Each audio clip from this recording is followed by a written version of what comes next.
আমি আমাদের চোখের পানি তাদের কোনো প্রয়োজন নাই, আমাদের মায়া কান্নার গাজাবাসীর কোনো প্রয়োজন নাই।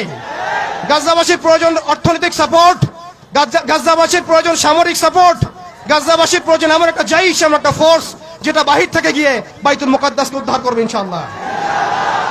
আর আপনারা ভবিষ্যৎবাণী শুনে রাখবেন, ইনশাআল্লাহু আযজা ওয়া জাল আল্লাহ রাব্বুল আলামিনের এই বান্দাদের মধ্যেই এমন একটা জাইশ, এমন একটা দল আল্লাহ পাক সৃষ্টি করে দিবেন ইনশাআল্লাহ।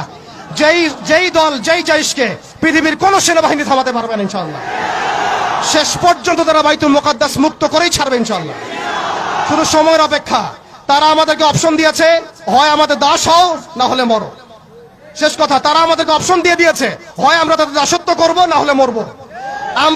আমরাও বলে দিচ্ছি, আমরা দাসত্ব করব না, আমরা হয় শহীদ হব অথবা স্বাধীনতা ছিনিয়ে নিয়ে আসবো ইনশাআল্লাহ।